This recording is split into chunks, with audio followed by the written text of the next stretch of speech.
So good afternoon and welcome. I'm the Reverend Lisa Mason and thrilled that we are here and discussing and learning and wondering about and delving into all things food. And so I'm looking forward to this great afternoon. So without any further ado, I became the rector here in September of 19, and about 2 weeks after I got here, we had the first of the How Green events, which was at St. Augustine's on creation care. And then we had one here early spring, right before COVID, on pollinator and native plant gardening.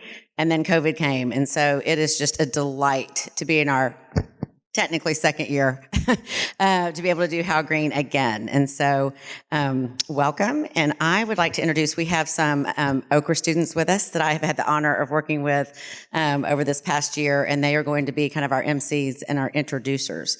So I'm going to call on Sofia Liv, and she's going to come up and get us started. Hi all, I'm Svea Leaf. I am one of the students in the Okra group. I'm here with Julia and Oliver, and I'm just going to be introducing Caroline Vance, who has done a great job on presenting the topics that we can do to help the climate change, especially with the food insecurity within our communities, as consumers, what we can do, and especially as she is part of the Green PTA at Chatsworth Avenue School. We're thrilled to be working with her. Thank you very much. Thank you so much for that introduction, and especially for the important work that you all are doing in rescuing the good food from the school cafeterias and getting it to people who will enjoy it. And I just want to kind of acknowledge what a wonderful community we live in, where there are so many people who dedicate so much of their time to serving others and also to shepherding our environment. And you know, there are lots of faces of people in this room that I'm looking at that have been such inspiration to me, and all the tireless work that you all are doing. Karen Kaur, I'm looking at you as a leader in sustainability for so many years here. And so I could spend my whole time kind of raving about everyone here, including my fellow panelists, but I'm here to present on behalf of the organization where I work, which is called ReFed. And if you're not familiar with ReFed, we are a national nonprofit that's dedicated to fighting food loss and waste. And we do that by advancing data-driven solutions to the problem.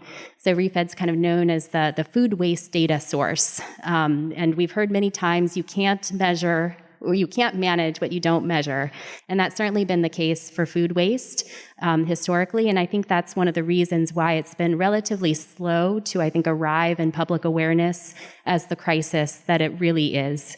So at ReFed, we work to collect the data, aggregate the data, and then we use that data and the insights that we get from it to inform and motivate progress on the challenge. So we're going to start off with a fun quiz. Karen, if you wouldn't mind. We're going to test everyone's food waste trivia. So here's question number 1. About how many days past the sell-by date can you eat eggs? And just kind of raise your hand when you think you get to the right answer. Is it A, none? That's gross. Is it B, 3 to 5 days? Is it C, 10 to 20 days? Is it D, 20 to 35? Okay, Karen, reveal the answer, please. 10 to 20 days. So the dates on your food are not necessarily the authority in food safety that they can kind of present themselves to be. Okay, question number 2. Okay, so let's say you weren't quite sure, and so you put the egg in a bowl of water. You know that it is safe to eat if it A, floats, or B, sinks. All right, Karen, what is the answer? B, sinks. So we don't need date labels, right? We can do this little experiment in our own kitchen. Okay, next question. All right, so let's say it floated, so you toss it in the trash. How long of a shower in minutes could you have taken with the water that it took to produce that egg? Is it A, 5 minutes? B, 11 minutes? C, 25 minutes? Or D, 40 minutes? What's the answer? 11 minutes. Kind of a reasonable shower, but that's a lot of water for one egg.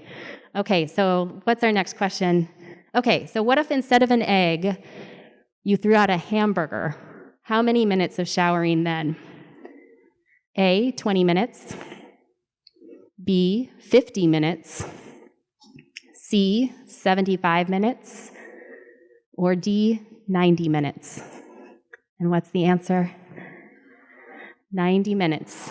That is a lot of water and a very, very, very long shower. It'd be very wrinkly. So thank you all for indulging me on that.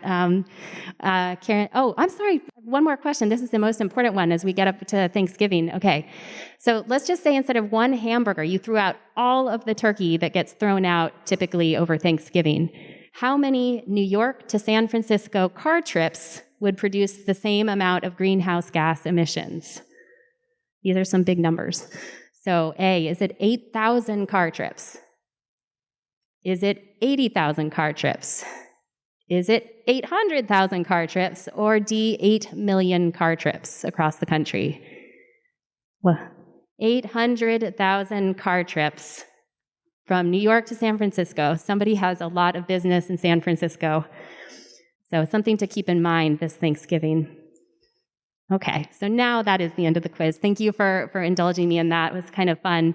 But now I want to kind of take a step back and share a few statistics that really kind of lay out the context for this challenge that we're facing in food waste. So you might have seen this, that the United Nations predicts that to be able to feed our growing global population by the year 2050, we will have to increase our food supply by 50%. But at the same time, the productivity of our agricultural land globally is actually declining due to climate change and other factors. So the numbers are pretty clear. We need to make better use of the food that we already grow. And how are we doing in that? Well, I think the good news and the bad news is that there's lots of room for improvement. In the US, 35% of all of the food that's grown goes uneaten. And most of that becomes food waste, which means that it goes straight to landfill, to incinerator, down the drain, or just left in the fields to rot. And that equals more than $400 billion that's spent every year on growing, processing, transporting, preparing, and discarding food that's never eaten. But at the same time, there are more than 40 million Americans who are facing food insecurity and hunger in our communities around the country. It's a completely absurd problem. So Karen, would you? Oh, thank you. And then on top of the absurdity, when we throw away edible food, we waste much more than the food itself. So food that's produced but never eaten still requires enormous resources, even when it's disposed of. Uneaten food is responsible for 4% of U.S. greenhouse gas emissions. It consumes cropland and fresh water, and it's the #1 material that's entering our landfills. So emissions from food waste begin even before products make their journey from the farm, with the significant areas of land that are required for farming and grazing. And then as land is cleared to make way for agriculture, the carbon that's stored in the soil and plants is released, and it can only be restored through decades or even centuries. Growing food requires inputs like water and fertilizer, followed by the energy to process food products, store them, move them around the country, and cook them. And then finally, disposal of food, even to more responsible waste management destinations like composting and anaerobic digestion, still requires energy and generates greenhouse gas emissions as scraps are kind of moved around the country to be treated. And then most problematically, the food that is destined for the landfill decomposes there anaerobically, and that produces methane, which is an extremely potent warming greenhouse gas. So just to drive home the absurdity, globally, food waste is so significant that if it were a country, it would be the 3rd largest emitter after China and the US. So here's another very absurd way to look at the environmental effects of uneaten food. If all of our country's surplus food were grown in one place, this mega farm would cover roughly 80 million acres, which is over 3/4 the size of the state of California. Growing the food on this extremely wasteful mega farm would consume all of the water that's used in California and Idaho combined. This farm would harvest enough food to fill a 40-ton tractor every 20 seconds, and many of those trailers would travel thousands of miles distributing food to be kept cold in refrigerators and grocery stores for weeks. But instead of being purchased, prepared, and eaten, this perfectly good food would be loaded onto another line of trucks that would be hauled straight to a landfill where it would emit methane as it decomposes. So the absurdity is just hard to wrap your head around. So recognizing this, the scale of the challenge, various national and international bodies, including the UN Sustainable Development Goals, the US government, food businesses and brands and others, have all targeted a 50% reduction in the amount of food going to waste by the year 2030. And so the scale of the challenge is daunting, the urgency is daunting, and we've been hearing kind of a renewed sense of urgency coming out of the COP27 in Cairo this week. And it's easy to feel overwhelmed. But there's an opportunity here too, and it's an opportunity that involves all of us. So, Karen, thank you. So loss and waste occur at each stage of the supply chain, but the majority happens at consumer-facing businesses, including grocery stores and restaurants, and in homes. So our data show that 70% of waste in restaurants is post-consumer plate waste, so what's left on your plate after you eat out at a restaurant.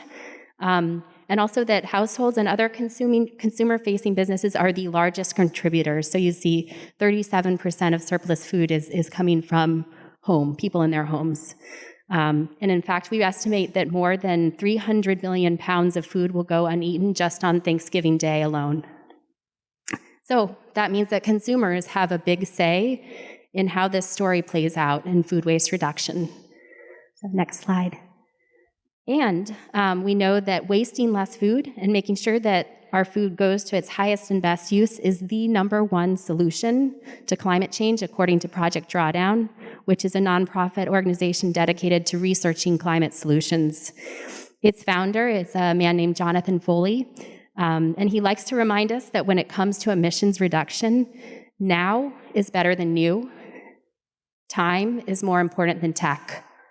And that means that emissions that are avoided today are far more valuable than emissions avoided in the future.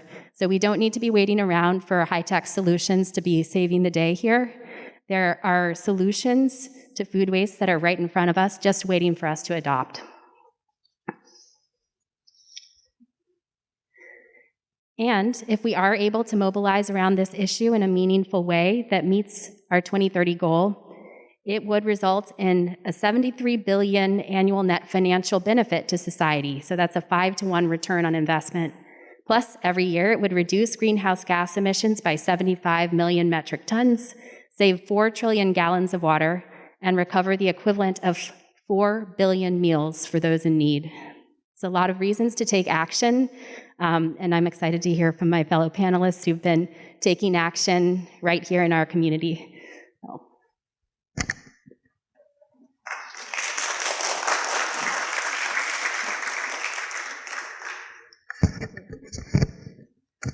Hi, my name is Juliet Redme. I just want to say thank you to Caroline. That was very interesting. And now I'd like to present to you Sarah Cody. And she will spread us her optimism about positive policy movements, media attention, and of course bringing more attention to the food waste. With her connections to LM Hunger Task Force and Feeding Westchester, she has been able to give food a second life. So thank you.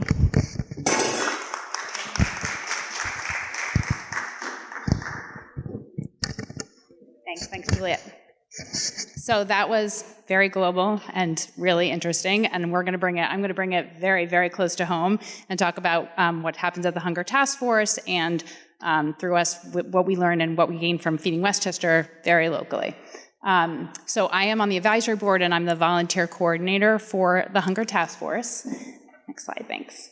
And just to give you a little history on our organization, we were formed in 1993 by a coalition of community partners, houses of worship, and citizens to address food insecurity in our communities. And we are an all-volunteer organization, 501c3. We historically worked out of the Community Resource Building Center at Central Avenue, and then we moved out as of COVID.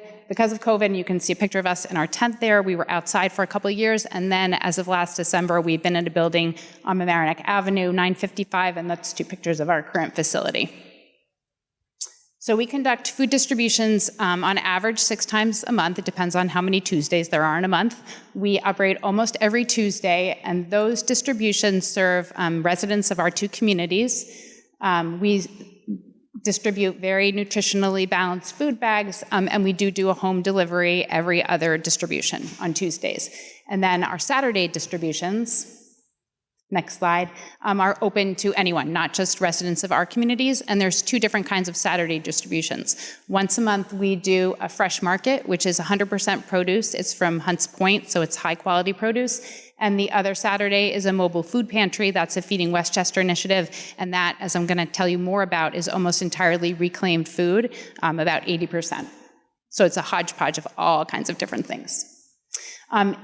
As well, we have a lot of extras at our distributions. So we get terrific produce from Victory Farms. You're going to hear a lot about that in a minute, and that's inspired other people to also donate produce to us, so that's a huge, beautiful piece of our summer distributions. We have a couple of initiatives that give extras, that we have a huge huge volunteer base, and so our volunteers love to contribute in different ways. So we do snack bag distributions, and you can see some Valentine snack bags in that picture over on the left. Those are all themed and are for our youngest clients, the kids that come to distributions. I should have mentioned this, but we have a partnership program where people donate items specifically for our home delivery clients. And then we just launched a specialty food drive initiative to collect extra items every few months that will be things that we're not usually able to offer our clients. So we're doing a holiday treats specialty drive right now that we'll be giving out around Christmas time and Hanukkah.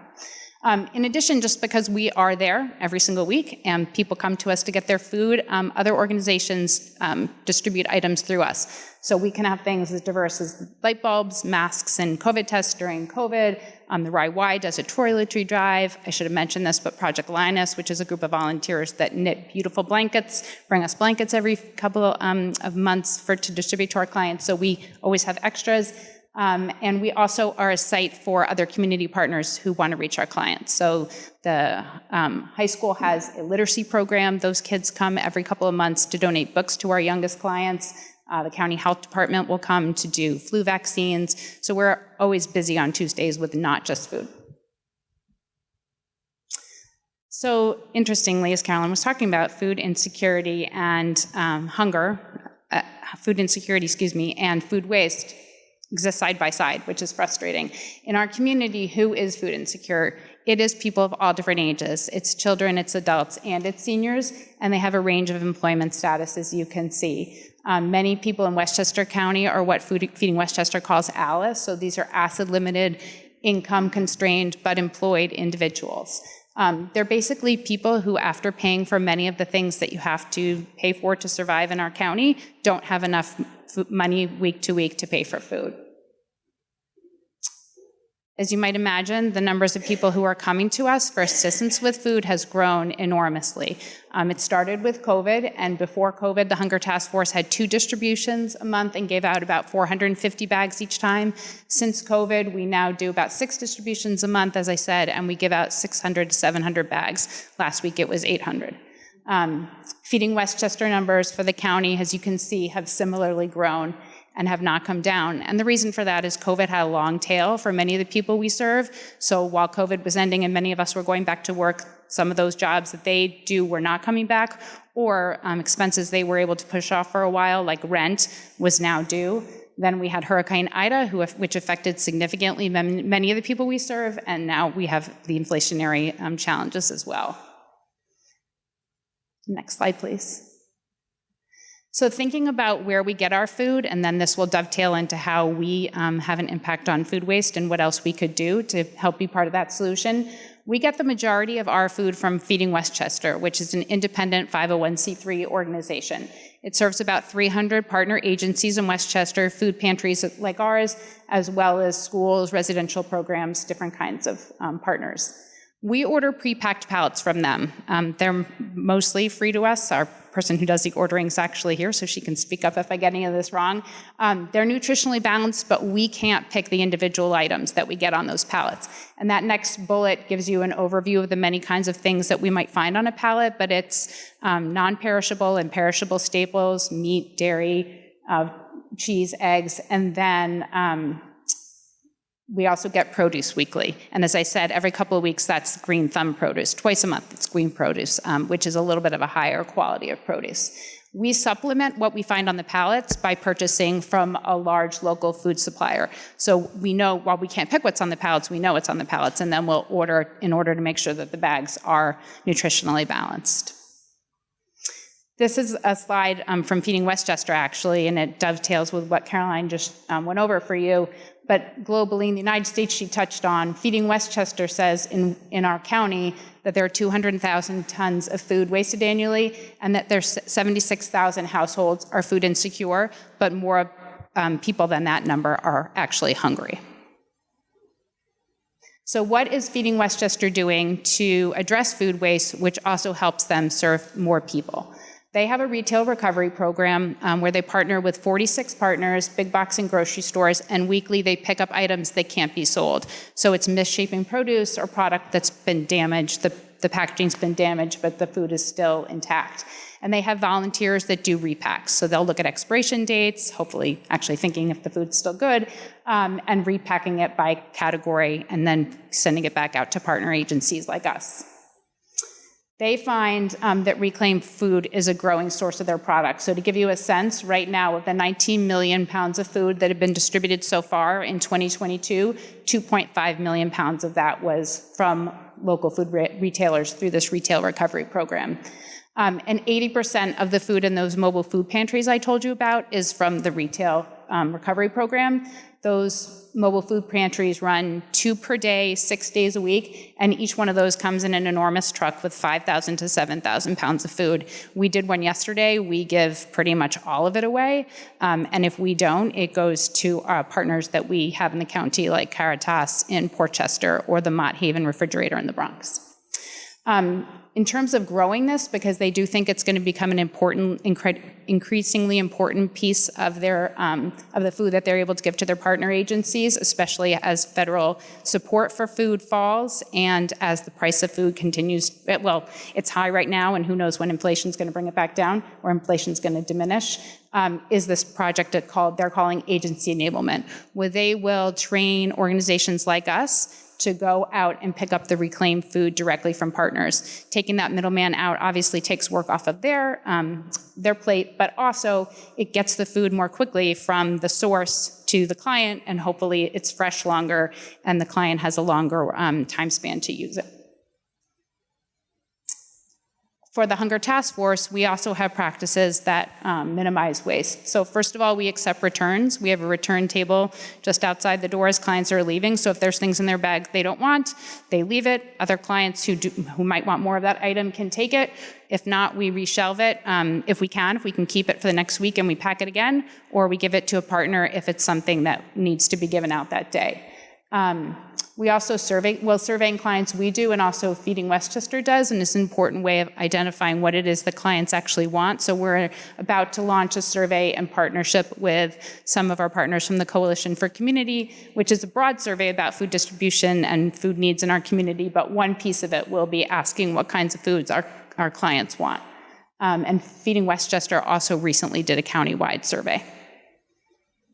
We also accept day-olds from local bakeries and stores, and you can see some examples of the kinds of things that we get. This is more reactionary. If people come to us with food, we're happy to take it. We don't actually go out in the community and try and identify sources for that. So thinking about potential ways that the Hunger Task Force could have more of an impact on food waste in our community. One idea is if we would participate in this agency enablement program with Feeding Westchester, and it would be great if there was partners, an Okra team, or someone in the community who wanted to help us think about how to do that.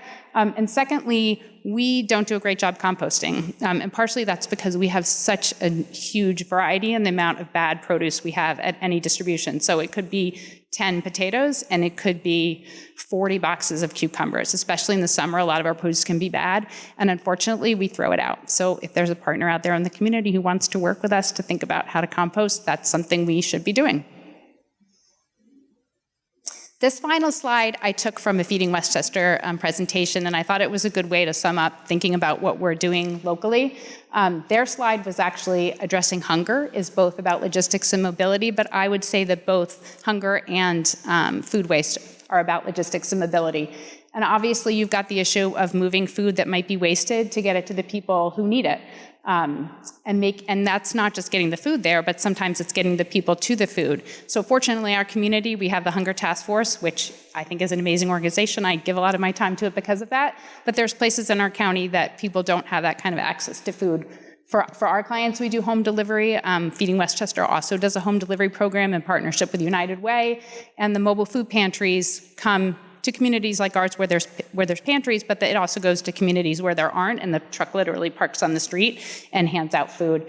And then I would argue also that getting food to people, the food that they want, is part of thinking about logistics and how to use food appropriately so that it won't be wasted. But then there's also the issue of moving people to an economic place where they're not facing food insecurity and they can be self-sufficient. Both we and Feeding Westchester try to support helping that happen in our communities. Feeding Westchester does SNAP education and nutrition education to help people try to move out of food insecurity. We serve as a source, or a site, for other social service partners to come. So this week, for instance, the state is sending somebody to help counsel our clients on SNAP benefits and sign people up for them.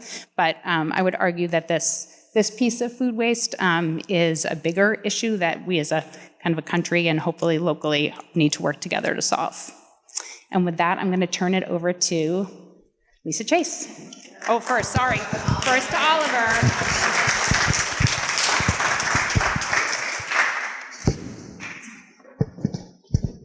Thank you, Sarah. Hi, my name is Oliver Johnson. I'm one of the 3 Ochre students, and I'm here to introduce Lisa Chase. Lisa is an owner of the Grange restaurant in Larchmont and also the founder of Victory Farms. She is working towards expanding the Victory Farms program to other communities, and which would help minimize food insecurity in all types of communities. And with that, I'd like to call up Lisa Chase.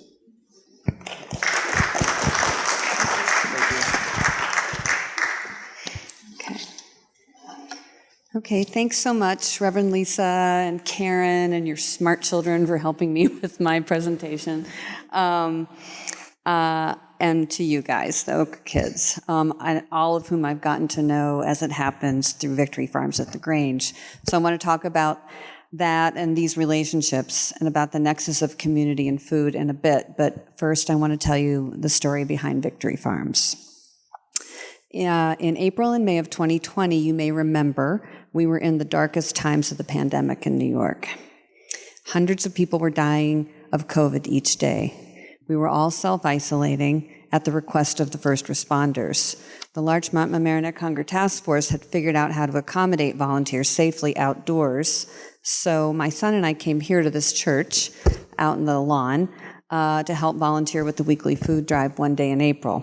We were shocked by how much food insecurity there was in this perfect-seeming affluent town of ours. The first week that we worked sorting and packing, 800 bags of food were created and given away. Not long after that, I read an article in the New York Times Magazine called "When Life Gives You Quarantine, Plant Potatoes." It was about a neighborhood in Rhode Island where the families worked together to plant a network of small gardens in their yards in order to be together and produce food together. The members of one family would help another family build their garden. Different generations of neighbors worked together, planting, weeding, and harvesting. And the only condition for belonging to this collective was that everybody agreed to do the tending that vegetable gardens require, and they agreed to donate some of what they grew around town. So the idea for this kind of collective small gardening arose in the US and Europe during World War I and World War II, when food shortages occurred because farm laborers were being drafted into the military, and the transportation networks that delivered fruits and vegetables were being used to deliver military supplies and troops.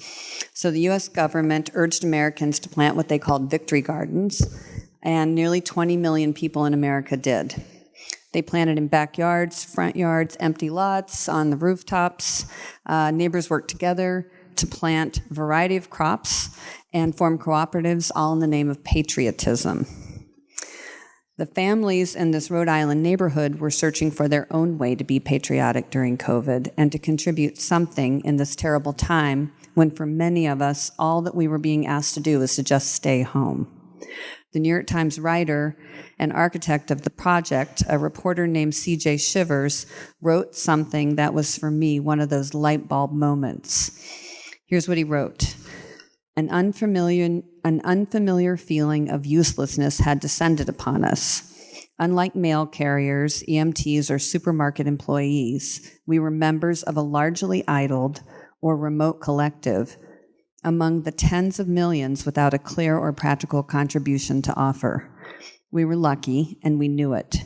We wanted to convert the privilege of our good fortune to service, but we had no idea how. I, too, was feeling useless and wanted to be of service. I was supposed to open my restaurant, The Grange, in March of 2020, and had we been open then, we would have been serving food to first responders. But instead, we were on indefinite hold. So one day in May, I sent an email to 70 friends and acquaintances in town that I have. I said, I've been thinking about the message of The Grange, which is about amazing food, yes, but also community, sustainability, and the environment. I'm also thinking about the food insecurity that the pandemic has unleashed here, and the fact that a lot of kids this summer are going to find that their plans have been canceled or severely curtailed and will want to find ways to occupy their time. I said, I'm writing you because I have a feeling you might be interested in a community victory garden project I'm pulling together that would provide fresh, free produce to people who need it, engage our kids as a kind of youth corps in working the land, and allow us to come together safely. So 40 people wrote back and said, okay, I'm in. And one of my partners at The Grange said, why don't you call it Victory Farms? And so that's what we were, a suburban network of mini farms. I ordered 15,000 seeds to give to the farmers, and with the help of Perry McKinney, who started and continues to tend the Murray Avenue School Garden, we were able to order hundreds of beautiful seedlings for the participants to get them started. The unofficial motto of this thing was, perfect is the enemy of good. No one involved should ever feel that they weren't gardening well. It was enough that they were gardening. So every week I wrote the group an email with the week's to-dos, stuff like it's time to thin your lettuces, but also more personal musings about how I was feeling and guessed many of us were feeling as we went through this unprecedented, scary time together. People in the group seemed to appreciate it, and it sustained me to be able to talk about my emotions, along with worm castings and fence making. To me, it didn't matter how little you knew about the mechanics of gardening. That's what Google is for, in my opinion. The fact that you were willing to plunge in was to be encouraged. I found a guy in Maine who would ship us raised beds made of cedar, and soon people were ordering and building their beds and filling them with soil and planting. And the idea was to grow food for your own family and also for people in need. It didn't matter how much you donated. Every little bit amounted to something fresh for the recipients at the food pantry. So I've met all kinds of amazing people in this project. Everybody here. I've met 2 dads with 3 young children in town who somehow figured out how to grow hundreds of tomatoes inside and outside of their house. Another family turned their entire front yard into a victory farm. One guy in town produces prodigious amounts of produce on his roof at his house. One farmer, Stacy Cream, is a painter, and she got a New York State Arts grant to interview and paint the participants in Victory Farms. And last May, the gallery at the Larchmont Public Library held a month-long show of her paintings and photographs. I met my co-speakers through this group. And now here we all are today. And then there were the kids. Because my son was one of them, I realized that high school juniors are an ever-replenishing supply of labor for Victory Farms. High school juniors need community service credits, and in the college application process, and Victory Farms is a fun way to get community service. So Perry and I worked with a group of MHS juniors to help harvest and weed the gardens at Murray in the summer of 2020. Kids and their dads helped rebuild the overgrown gardens at Sheldrake. This summer, Sheldrake was one of the biggest Victory Farms producers, thanks to those garden beds and to Jocelyn Kleinman, who spearheaded the effort and has gotten even more kids involved. All 4 of the elementary school gardens participate in Victory Farms. As of this year, Victory Farms is an official Mamaroneck High School club. The co-founders, Arena and Ava, told me 80 kids have signed up. And next weekend, the club will meet for the first time at Murray to help prepare it for the winter. I love the way Victory Farms has woven threads in this community, introducing many of us who care about food and the environment to one another. In year 2 of Victory Farms, we grew from 40 to 140 families. By year 3, we were up to almost 200. The farmers ebb and flow with their donations, depending on drought, marauding bunnies, and vacation schedules. But every Tuesday afternoon, between Memorial Day and late September, beautiful produce shows up outside the Grange to be sorted into individual bags and taken by high school juniors to the distribution at the food pantry. It's a farmer's market for the people there receiving bags of fresh produce. And as Sarah said, other people have just started bringing even more beautiful produce.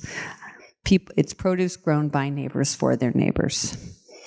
In anticipation of this talk, I asked the Victory Farmers to tell me what they liked about being part of the project, and here are 3 of their replies. Alexandra wrote, "I learned that if it doesn't grow, try again. They say timing is everything in life.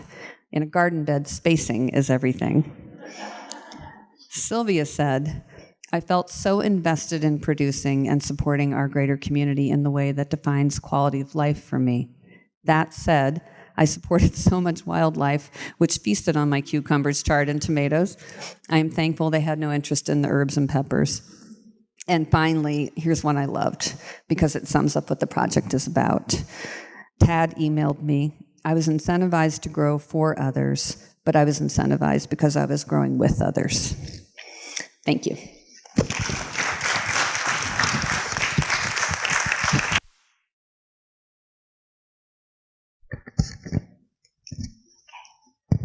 So I get to come back up here because I was too doom and gloom before, and so I'm going to try again, and I'm going to share some of the reasons why we have to be optimistic as we address this challenge in the remaining years to 2030. So first of all, I'll just say on the next slide, we do see that more businesses are stepping up and they're making public commitments to cutting food waste. And it's not just businesses. 16 cities have joined NRDC's Food Matters program, which works with jurisdictions throughout the U.S. to reduce food waste. So that's the first thing to be optimistic about. The next slide. And you can see it's actually having some result. People are following through on their commitments, and we're starting to see that come out in the numbers. Next slide, please.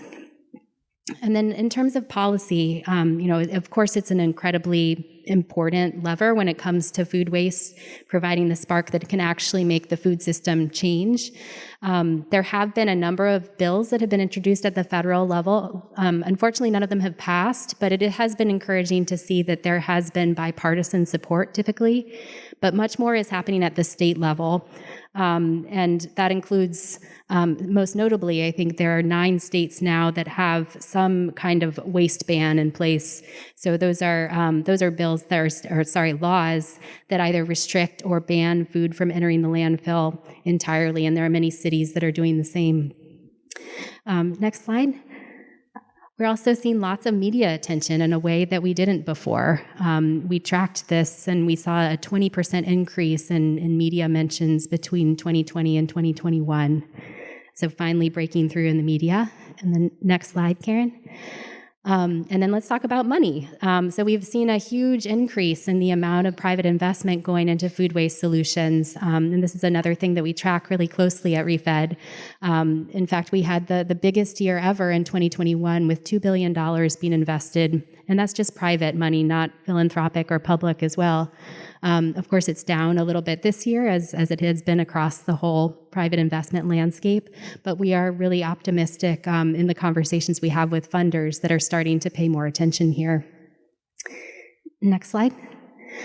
So where are we? Well, we still have a long way to go, but we do think that we might have reached peak food waste, and we are starting to decline on a per capita basis.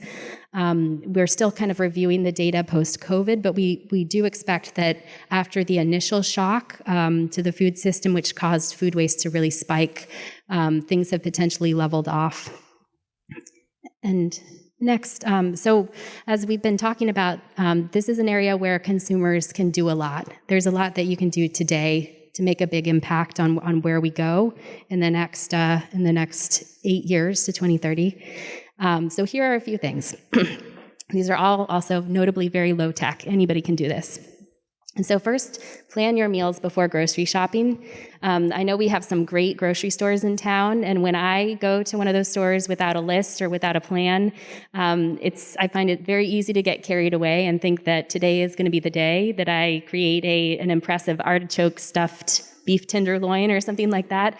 And unfortunately, when I let that happen to me, it usually results in a lot of waste.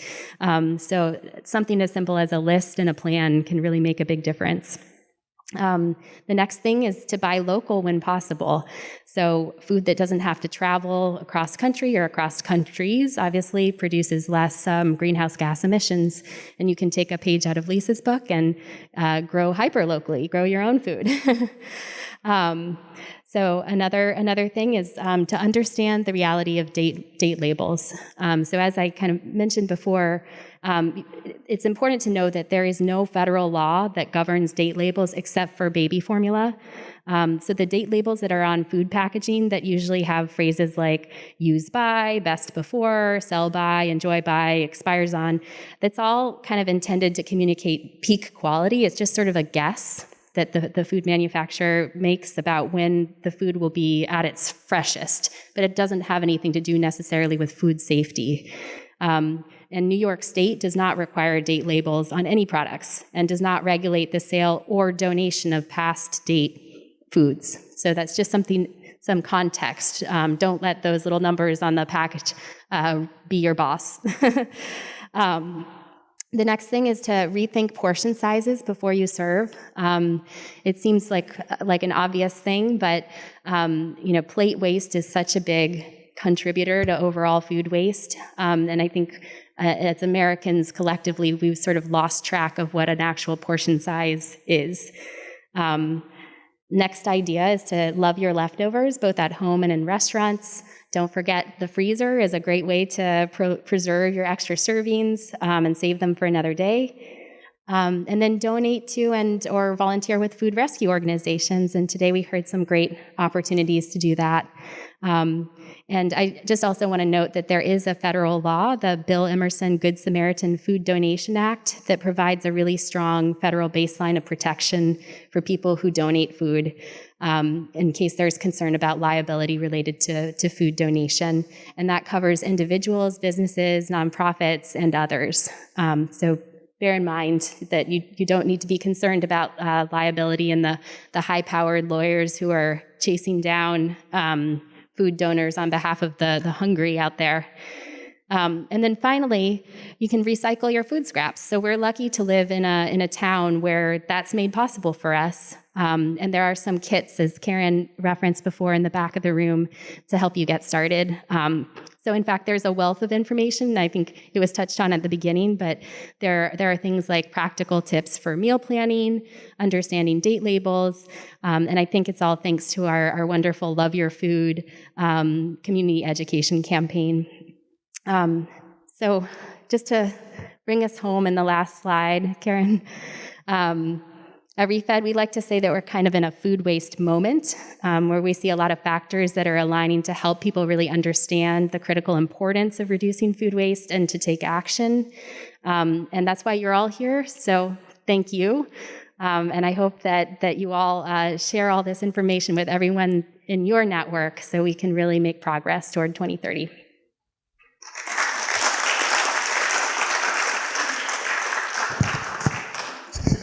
Thank you all very much. Incredibly informative. Now, I'd like to bring up this Okra team. I had the great joy and honor of getting to know them last school year as they began to take a deep dive into learning what food was being consumed and what was not. And we were in the midst of doing a non-perishable food bag drop at Mamaroneck Avenue School on Fridays at 3. And so they began to do the research and then take the food that they found and bring it to give out at the same time as that food drop. And let me tell you, the spreadsheet of the research and the data was unlike any I have ever seen. They're just amazing and incredible. And so I'm going to turn it over to them to tell a little bit about that and then to lead us off in our Q&A. Hi again, I'm Leaf again. So we are Okra with Mr. Liberti, who is also here. Okra stands for Original Civic Research and Action. So we've been in the Okra class since freshman year. Freshman year kind of consisted of figuring out what kind of projects we were interested in, and Oliver, Juliet, and I all kind of were focusing on the food waste issues within our community, mainly within the Mamaroneck districts. So then starting sophomore year, we started to focus our project on the food waste within Mamaroneck High School, and then going forward into sophomore and junior year, we did more data. So sophomore and junior year mainly consisted of us collecting data, which involved us digging through trash bins of our school and researching where this food is what kind of food is being thrown out and where it was being thrown out. And this year, with the information we've collected, we have been able to collect up to 100 pounds of food during our collections. So now we are planning to continue this process daily and pass it down to the grade below us after we unfortunately leave. And but also we are really thankful to have a connection with you guys, Lisa, Sarah, and Caroline, because it really opens up our project, and we're able to do a lot more because of it. So this year mainly has been, we kind of just started it about 2 or 3 weeks ago. Thankfully, Karen and Judy Caputo have really been helping us with picking up food from the cafeteria directly at Mamaroneck High School and bringing it to Hope Communities in New Rochelle. That's where we have been working with Veronique, who has been taking the food and giving us back our platters so we can bring it back to the cafeteria. And right now we've just been doing it weekly, so once a week, either Thursdays or Fridays. And our goal is really to collect all the food that's being thrown out before it's being thrown out. So whether it be from students from home or just from students taking it from the cafeteria, we have been placing bins or hoping to place bins across the school where students will place their untouched and unwasted food, and then we bring it to the cafeteria, and that whole process will be starting again where we bring it to Hope Communities, and hopefully that'll be distributed to the people that are in need. Yeah. Bring this. Oh, yes. Well, we have some questions, but if anyone else has any questions for the 3 speakers, we can ask those. Anyone? Yes. I have a question, but I don't know that it's for you. I just wonder what... Is it LMC? Oh, you can't hear in the back? LMC. Oh, I didn't see. I'm wondering what foods are not popular. What is it when you did the survey? What foods did the people not want? Yes. So what we collected mainly was pretty expected that snacks such as chips, crackers, Sandwiches, pasta, salads, granola bars, juice, fruits. But most of the food that was thrown out was the vegetables, the fruits, sometimes the main dishes like the sandwiches, and the most popular was the snacks, so the chips, the cookies. Sometimes there was fruit roll-ups, so whatever kids want. Yeah, so we noticed that was being thrown out, so then we kind of tried to reach out to Mr. Jeff Turhams, who was the cafeteria director there, but he sadly transferred to somewhere else this year, and he was focusing, before he left, our goal was to make a change in the food that they were distributing or allowing students to have. But from rummaging through garbage cans, like Juliet said, we noticed that was the most food that was being thrown out. So that's why we're trying to make a change in the amount of food that's being thrown out or the amount of food that can be directed somewhere else where people will actually eat it.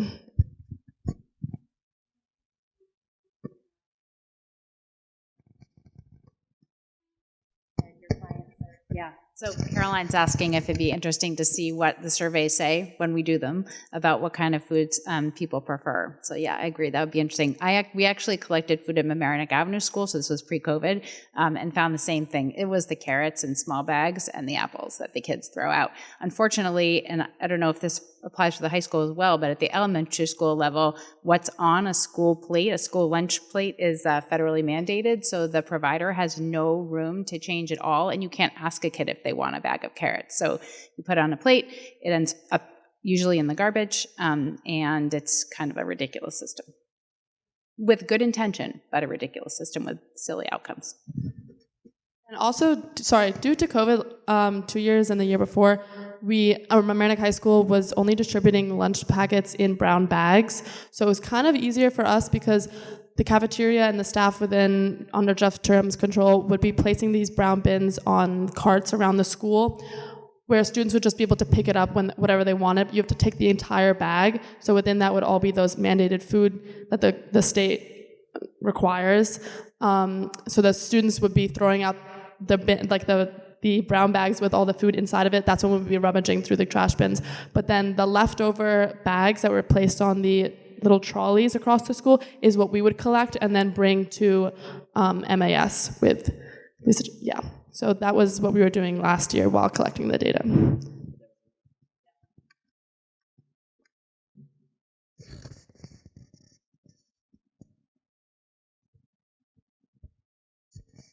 I just wanted to bring to your attention, I know some of my colleagues at the food pantry are aware of this, an organization called Too Good to Go.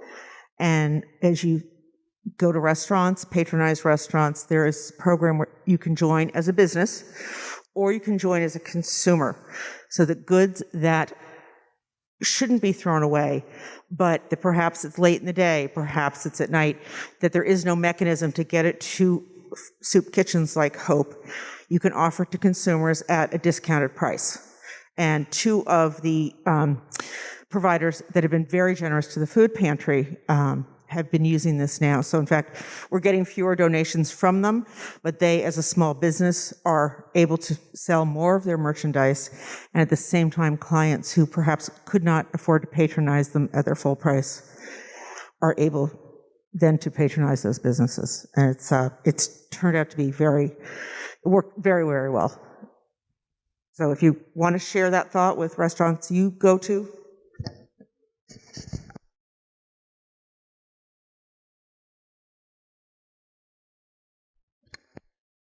yeah, I can just say we participate in that program, and every week, it's what we put on the app sells. It's just gone, and somebody comes on a Sunday, they show me their phone, I swipe their phone, they take their food, the organization make sure that the customer is paid and that they get their part, and it's a small, I think it's $6. I think that's what the cost of the meal is. So it's a great program. I have two questions for you guys as well. For Lisa, you mentioned that the kids from MHS and the club, that they were going to prepare for winter. How do you guys do that with the farm and the food? So I don't know how many of you know about the Murray School Garden, but it's this giant, wonderful garden, and Perry McKinney has been helped create it and has been running it. So they have to cut down all the crops, that are left. They have to probably mulch in places, although some places she won't. There's a lot of cleanup. There's a lot of, it's fun work, and it only take an hour. But yeah, garden has to be, you have to take out all the old dead plants, cut down what you need to cut down. There's a whole list of things. So if you guys want to sign up, talk to Arena and Ava.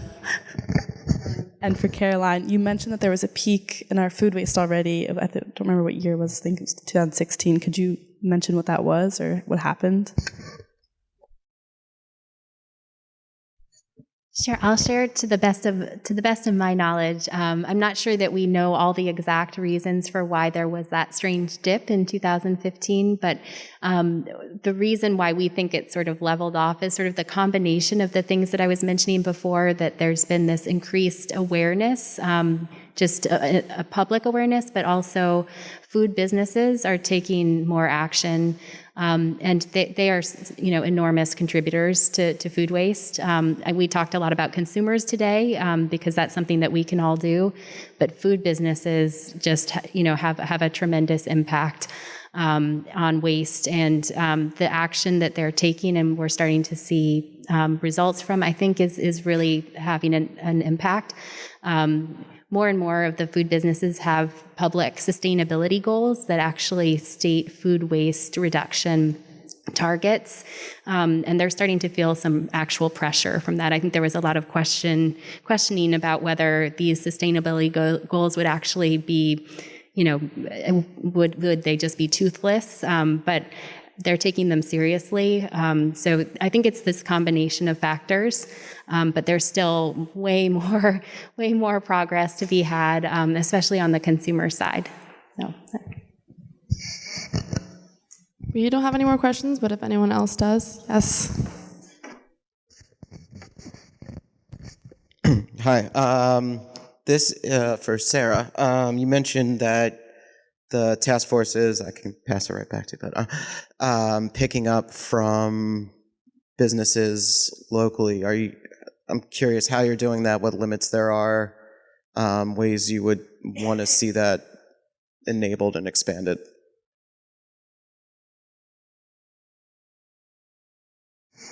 So it's been very driven by businesses that have come to us, or businesses that are volunteers frequent who have expressed interest. It's been really just kind of those one-on-one situations. And as Lisa Young in the audience behind you just described, actually some of those businesses are now participating in that Good to Go program, and so we're not getting as much from them. But sorry, don't know what to. Okay.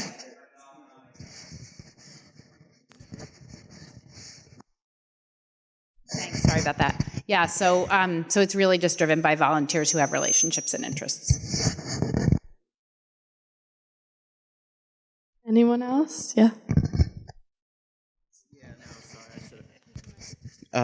It's right in front of the speaker, I think. Carolyn, where do you get, like with the peak of food waste, and where do you get the data from? Is it, how much food is in landfill? Like where, how are you coming to that number? It's such a big kind of thing to get any head around. This is why I brought notes. I will, full disclosure, I'm not on the data team. I'm on the capital team, but I do have notes here because it is really, it's amazing how the organization has pulled together this information. Trying to think how in depth to go, but basically ReFed kind of broke the food system down into the 5 main sectors and studied each of them individually. So farm, manufacturing, retail, consumer, like residential and food service, and collected data for them separately. And then, so there, I think more than kind of 50 data sets and many more than that research articles that kind of contributed to the back end of our database. And the first part of kind of breaking down the problem was to understand, how much food is grown and sold in the U.S. And so that's a combination of data from sources like Nielsen's IQ. They donated like 5 years of data to us to be able to analyze that. USDA provided data on the farm side. Tried to see where else the data came from. North Star Recycling, which is a big recycler, provided their data. An interesting company that does kind of waste tracking called LeanPath provided us with data on the food service sector. So data came from all of these different places, and then we kind of analyzed and cleaned it to understand how much was happening in each sector, and then also why it was happening. So we tried to understand, what the specific causes were. Like, is it, spoilage? Is it a date label issue? Is it kind of like an imperfect produce problem where, the farm is anticipating that consumers or the retailers are not going to purchase the product because it's not like a perfect circle or whatever? So mapped out those reasons, and then also compiled a list of all of the solutions that could address each of those reasons. So it's a combination of data analysis and then talking to experts and kind of getting the story on the ground that produced all this data. And if you're really interested, you can take a look at our website, refed.org. There's something called the Insights Engine that you click on that, and that opens up all of our data. We have a food waste monitor, solution provider directory, solutions database, and then we have our methodology documents posted on there where you can hear the real story and correct all the mistakes I just made.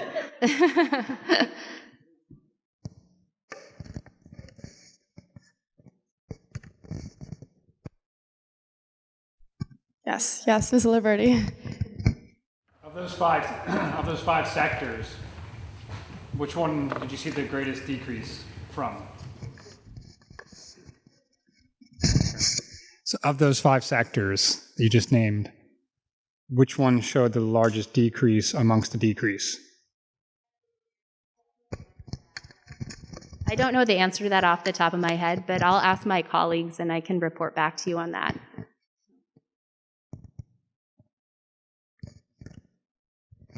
Any more questions? If not, we just want to thank you one more time for the great opportunity to listen in on this and also to know that you're going to be great mentors and to motivate us to want to do more at Mamaroneck High School. And hopefully the following grades will know to reach out to you if they need help with anything. Thank you.